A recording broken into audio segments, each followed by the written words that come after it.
seconds to go.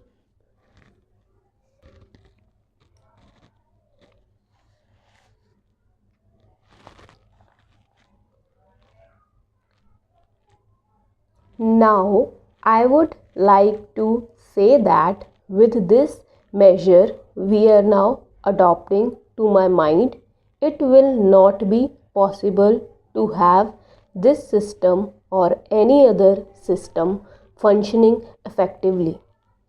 The number of clauses that we have included are so restrictive and rigid that it will not be possible for any system to function in this country.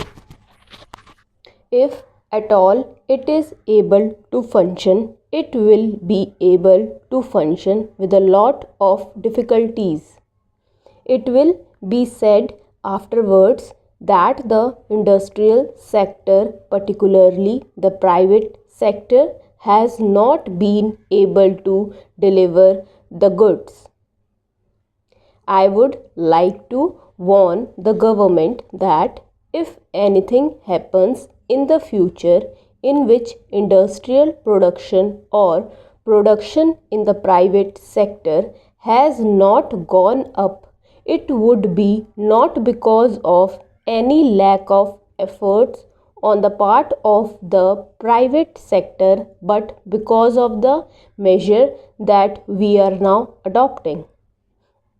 I have mentioned several times how this particular bill is very restrictive and how it will hamper the normal growth of companies in this country. It is a pity that when we are on threshold of the 10th 5-year plan, such a measure should be passed in this house. I would now like to make a few observations about the speeches of some of the honorable members here. Shri Ashoka Mehta justifies the restrictions on managing agents by saying that managing agents are no longer the main source of finance.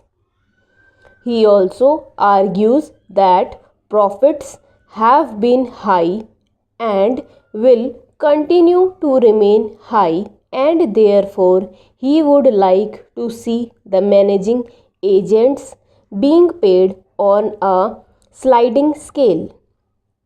He is in the habit of referring to a number of books and making quotations from a number of them published in America or in other countries, and particularly in some of the professors.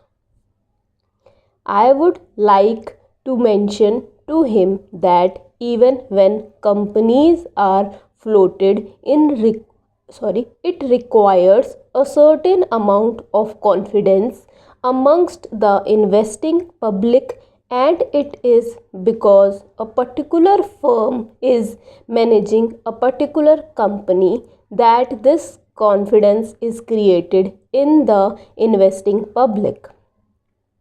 Even there, as the Honorable Finance Minister has said, there is a sort of overall tight control. New banks and insurance companies are not floated nowadays. What you have are the few banks which are existing and the few insurance companies that are existing. The other point is that credit worthiness of the managing agency firm does not count to a certain extent in getting credit from the banks and other financial institutions. Yesterday, it was mentioned by my honorable friend that the crux of the problem is the question of payment of remuneration to a particular managing agency system. He said that in this bill, a definite encouragement has been given to the alternative type of management, namely the managing director or the manager, where an individual has been permitted to take 5%, while in the case of being permitted the managing agency, it has been permitted to take about 10%. I would like to point out to him that it is not merely the question of remuneration which will decide the alternative type of management. The remuneration is not a very important thing unless and until you allow a certain amount of flexibility for any system to function. It will not be possible to evolve any other system to take the place of the managing agency system. In spite of so many shackles, you may find that those few business houses which are carrying on now may have to carry on the present basis. You may not find many new people coming in the field. Several times it has been mentioned in this house why the business community has not prescribed for itself a code of conduct. In this connection, I would like to point out that a degree or diploma is essential for the profession, and in case of violation of the code, sanction should be provided by it to prevent a person from practicing the profession. Today, even Ashok Mehta and Shri C.C. Shah can set up a grocery shop and become businessman.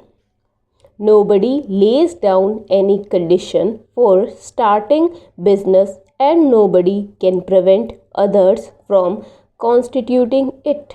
But I would like to point out that with regard to the code of conduct, there is a certain amount of ethics and there are certain standards and traditions on which business houses function.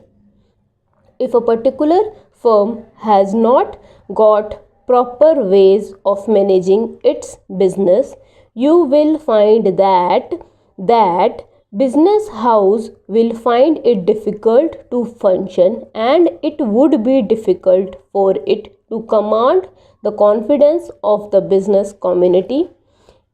It would not be possible for it to function as effectively as firm which has proper ways of managing its business.